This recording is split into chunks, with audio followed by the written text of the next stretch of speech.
Bueno, pediste que te trajera algunas aves migratorias. Jolín. Aquí tenemos grullas, garzas... La cigüeña negra, cigüeña, sí, está bien. Yo me encanta, hoy me convierto yo en parte naturalista, pero realmente quería contaros, realmente la excusa es hablar, ya sabéis, que de lo mío, del cielo y estas cosas, que tiene que ver mucho con una de las cosas, de las conductas que tienen estas aves, que son migratorias.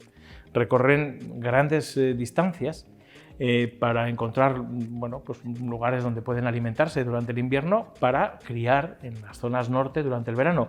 Y hacen justo lo contrario en el otro lado del mundo, ¿no? Todo esto depende al fin y al cabo del sol, de la posición del sol. De hecho, no se sabía, por ejemplo, las cigüeñas es muy divertido porque en el siglo XIX descubrieron por primera vez en el norte de Alemania una cigüeña que tenía una lanza, una flecha metida en el cuello. Y entonces, eso que llamaban en alemán Feistog, se conocen 30 y tantas a lo largo de la historia, se vio que eran africanas las flechas, es decir, pudieron ver que eran flechas del Congo. Habían volado, claro, porque son esos vuelos. La pregunta es... Con la flecha clavada y todo. Con la flecha Los clavada. bichos. La pregunta es cómo hacen estos animales para orientarse, porque evidentemente se tienen que orientar. Van al mismo lugar donde habían nacido y vuelven y hacen eso, repiten.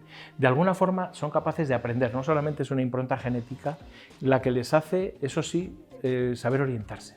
Se sabe que en algunas de estas especies tienen una especie de brújula o magnetorreceptor, son sensibles a los campos magnéticos terrestres, con la orientación del sol.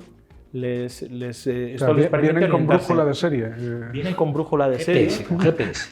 una especie de GPS, y además aprende cartografía. Se sabe que los cerebros de estas aves son capaces de marcar puntos, costas, humedales, ciertas regiones, montañas, y entonces con eso van haciendo toda su trayectoria.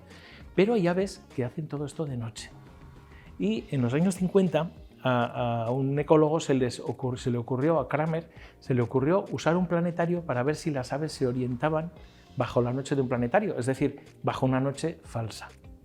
Y luego se ha repetido con experimentos muy divertidos, por ejemplo, con unos pequeños pajaritos americanos, azulejos, que hacen migraciones entre Canadá y México.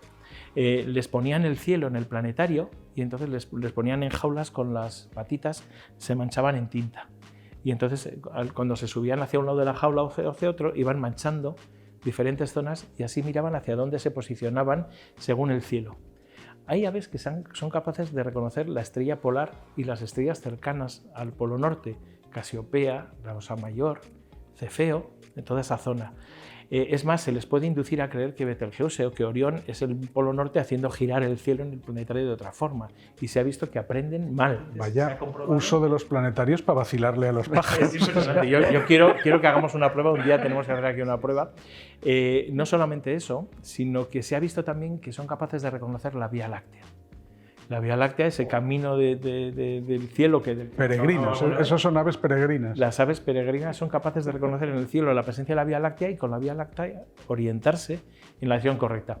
En esencia, las gran parte de las migraciones son dirección norte-sur, ¿no? Con lo cual no es tan difícil saber hacia dónde está el Sol o dónde ha estado el Sol, o la Luna incluso, también nos puede dar pautas.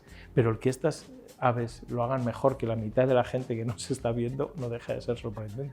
Bueno, y además al final lo que te das cuenta es que el ser humano lo único que ha hecho es aprender de la naturaleza. Sí, en cierto modo. De hecho, fíjate que lo curioso es que no sabíamos que pequeños depósitos de magnetita en el oído interno de algunas aves pueden ser precisamente el mecanismo detrás de esos magnetorreceptores, de esas brújulas.